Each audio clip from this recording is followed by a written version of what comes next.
Parent is born again, reborn, reincarnated, grows up, finds, because of the past life therapy, the children, there's a reunion, and the children confirm memories that may have happened 80 years ago or 70 years ago. This is validation, this is proof. And we have thousands of validation cases.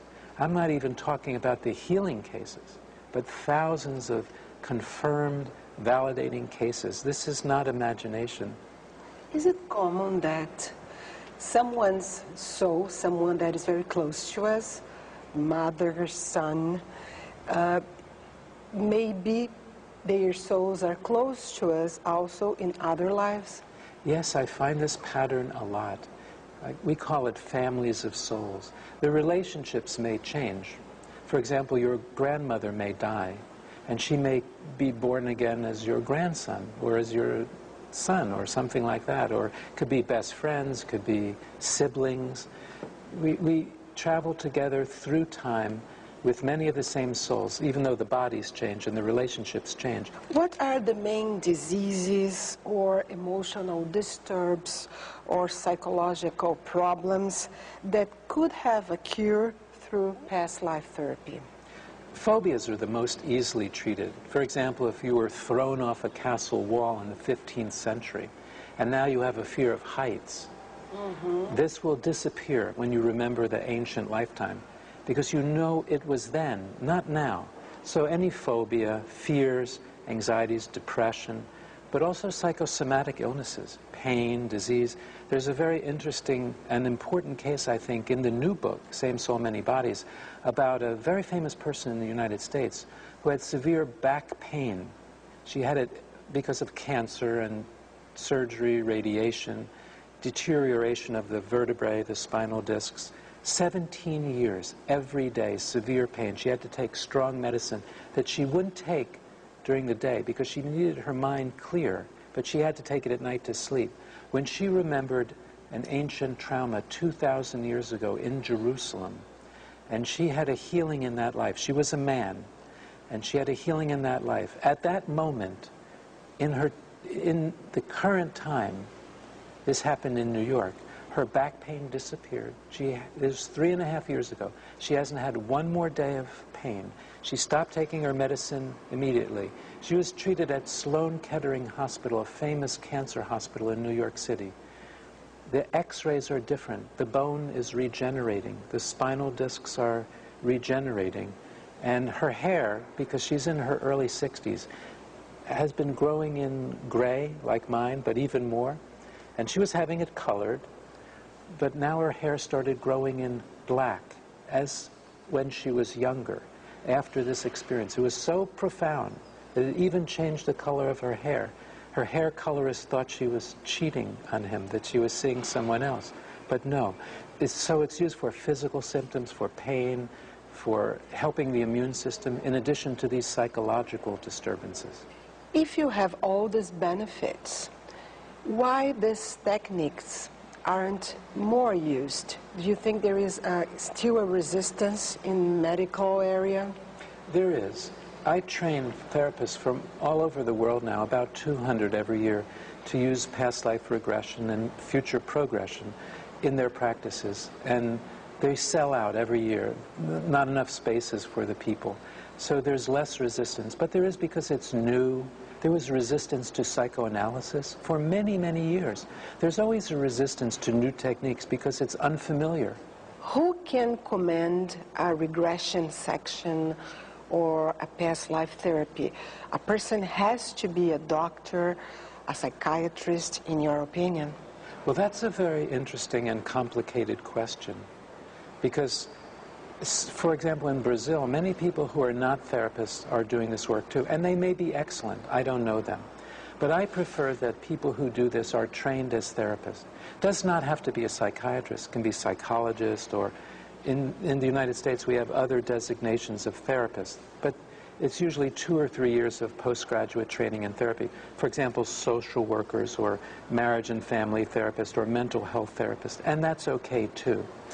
But that way you can deal with the material that comes up. It may be very emotionally charged.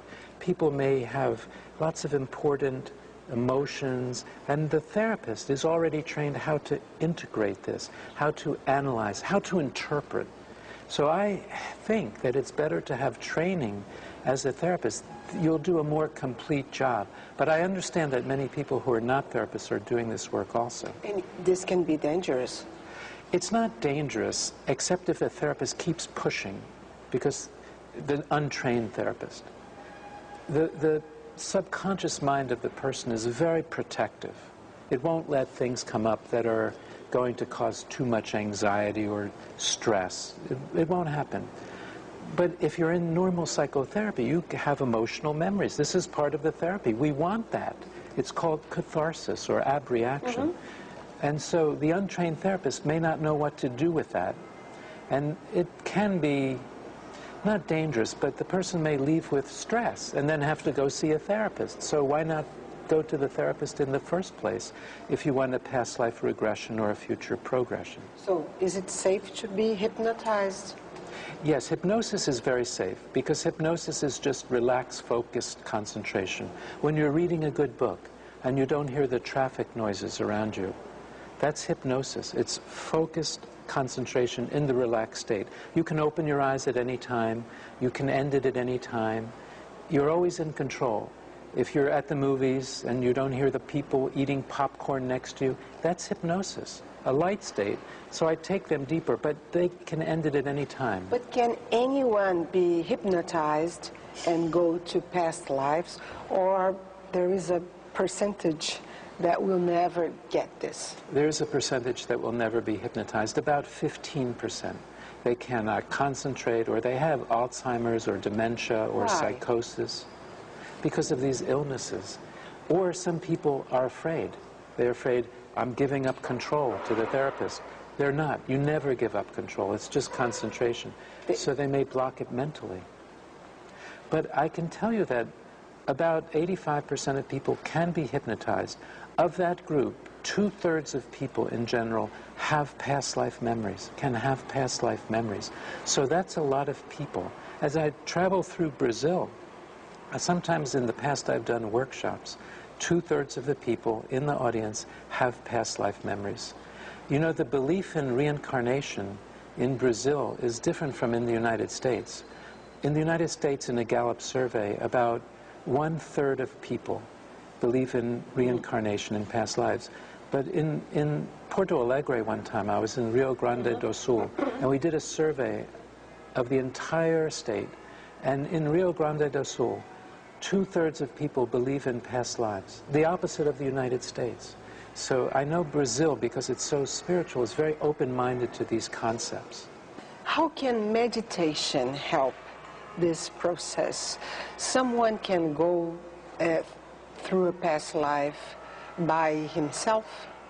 Yes, you do not need to have hypnosis.